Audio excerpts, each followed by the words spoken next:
So, especially what we are discussing today, probably once we start doing it and we start one step at a time, we will be able to reach what we have designed and thought for ourselves. That's the thought that I want to start with. And talking about reliability and validity of assessment tools of how Parakh has taken up, the first factor which is being looked into by Parakh is the standardization of assessment tools. Especially that consistency of the assessment is very, very important. Now, when I'm talking about consistency, it will much depend upon the clear guidelines and procedures which are supposed to be fixed and which Parakh is actually undertaking. If the guidelines are clear, if the expectations are clear, probably we'll be able to reach out to the valid and reliable assessment factors. Those have to be created for the things to be taken up. Second is the development of robust test items. When I say robust test items, it's a team of experts who is developing plus reviewing the test items, may it be on the draft level, may it be the pilot projects which are undertaken for the same, wherein small group of students are first assessed, looked into the validity of the questions which are developed, the items which are developed, and if they are actually testing the actual knowledge and skills of the students and are measuring the actual skills that we are talking about. Until and unless the concept and the content which has been designed are covered and tested in the right manner, the test items are not robust at that point of time. Next, I would say the regular review and updating which is happening through Parakh. The content which is coming as a part of assessment are regularly being reviewed and are updated based on the current guidelines by the educational standards, with the educational standards of today's times out here. So that is one big factor, that the reviews are happening plus the updations based on the feedback, maybe from students, maybe from teachers, the other stakeholders out here. The updations are also happening regarding the same.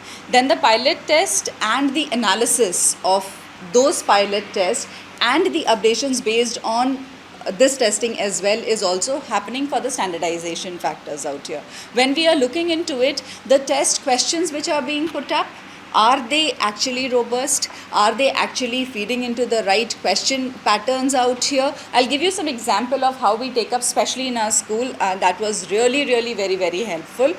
And I'll give you.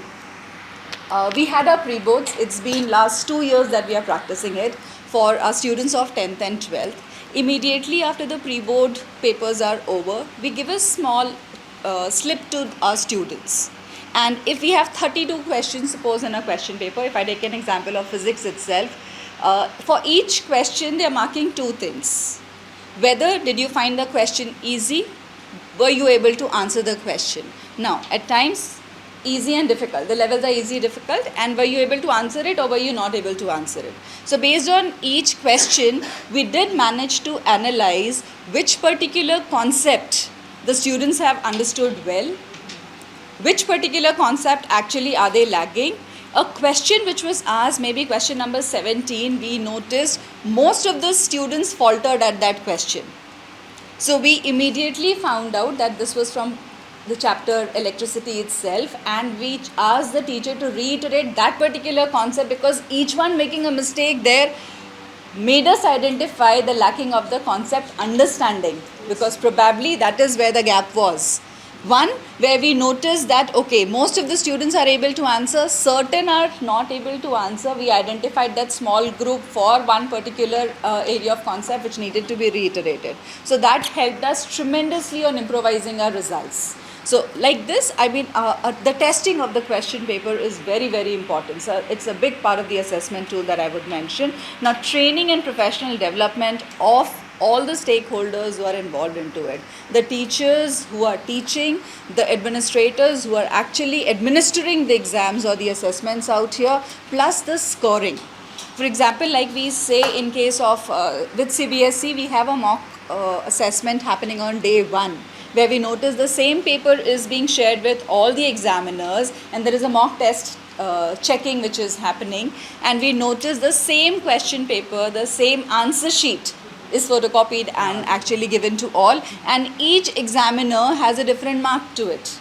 So there we find out the optimum correction which can be done and which can be reproduced. So that is one big factor which is also undertaken by Parakh, which is noticed out here, and this really praiseworthy, because until and unless we don't find the right stakes, especially with assessments, we don't get the right results. So that's what we believe. Again, use of technology is being leveraged beyond, especially with assessments, also with the kind of tools those are coming in, designing of assessment, maybe updating. Now, one is the strategy where the scoring is updated through digitization.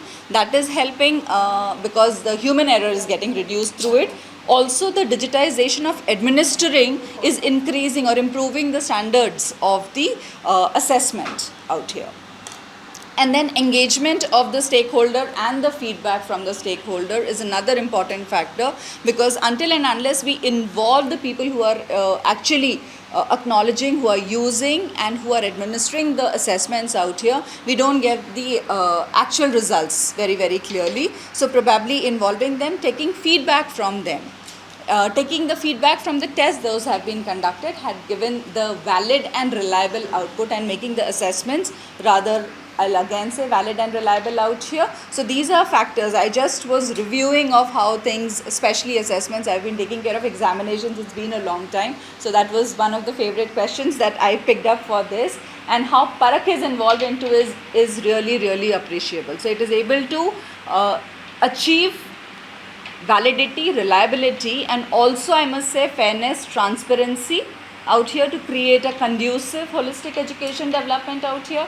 So that is how I believe this has worked out. Thank you so much for this.